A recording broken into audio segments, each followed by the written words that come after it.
Story 1. The first time it happened, I thought it was just my house settling. 3 soft knocks came from the inside of my closet at 2:17 a.m. I froze in bed staring at the door. My apartment was on the 3rd floor. No wind. No neighbors loud enough to explain it.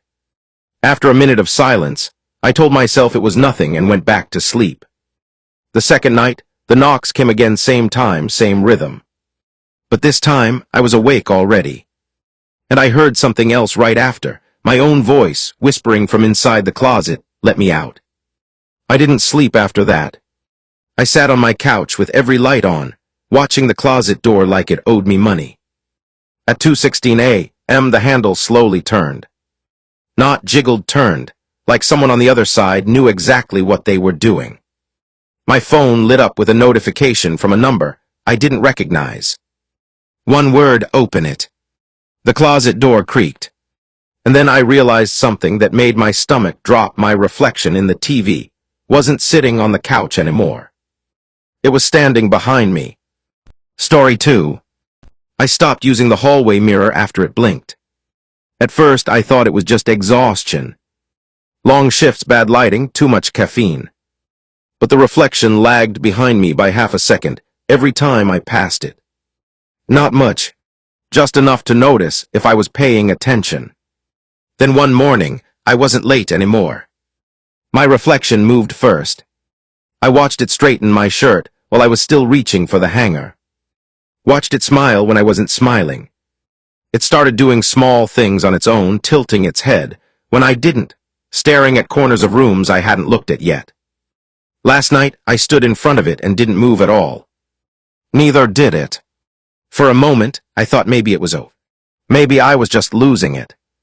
Then it raised its hand and pressed it against the inside of the mirror. From behind me, the glass didn't reflect it anymore. It showed my empty room, and something breathing where I was supposed to be. Story 3. Every night at 3:03 a.m. my smoke alarm goes off.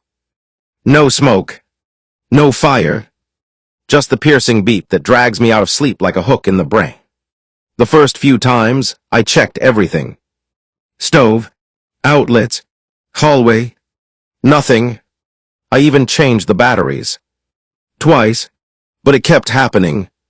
Always 3:03. Last night, I finally noticed something new. The alarm wasn't sounding from the ceiling anymore. It was coming from inside my bedroom wall. So I stood there in the dark, listening, trying to convince myself it was impossible. And that's when the beeping stopped. The silence lasted exactly 1 second. Then something on the other side of the wall knocked back, slow, deliberate, like it had been waiting for me to notice. Story 4. I found a recording on my phone I don't remember making. It was titled, "Don't Play This." I don't usually listen to warnings like that. The audio was just static at first, faint and crackling, like a radio between stations. Then I heard breathing. Mine, but I was asleep when it was recorded. In the background, something started tapping, slow, rhythmic, like fingernails on glass. Then a voice very close to the microphone whispered, "You finally found it." I felt my stomach drop because I was alone in my room. I looked up. My phone wasn't in my hand anymore. It was on my nightstand, screen still glowing. And the recording was still playing. Except now the voice had stopped whispering. It was describing what I was doing next. Story 5. My landlord texted me a photo of my apartment door. "Did you change the lock?" he asked. I told him no. I hadn't even been home that day. He replied, "Then why does this one have your name carved inside it?" I stared at the photo. The wood around the peephole looked normal at first. Then I zoomed in.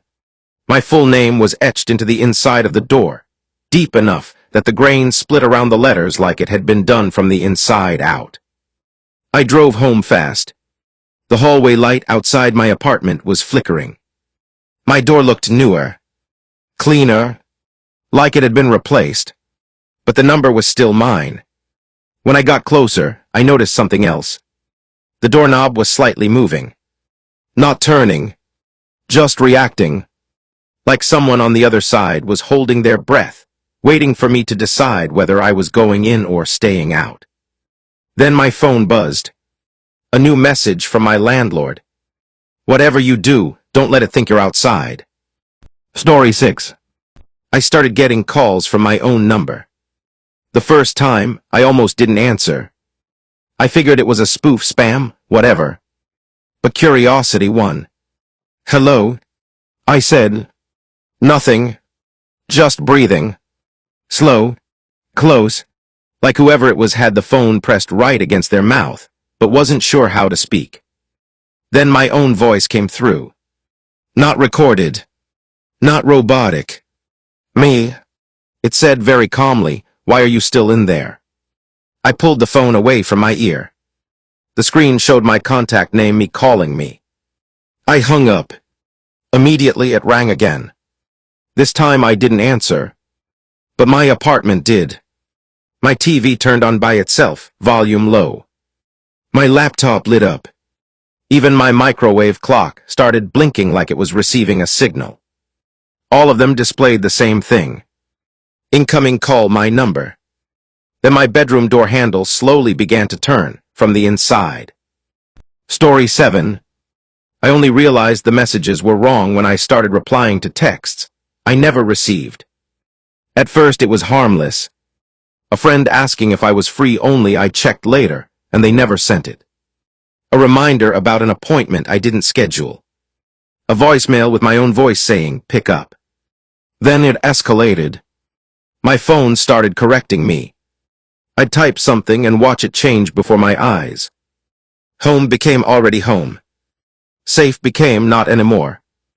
I turned my phone off and left it on the kitchen counter. Walked into the bathroom, splashed water on my face, told myself it was a glitch, a virus, something fixable. When I looked up in the mirror, my reflection was holding my phone. It wasn't turned off anymore. A message popped up on the screen in real time. Don't leave me alone in there again. I felt my pocket. My phone was still there. Still off.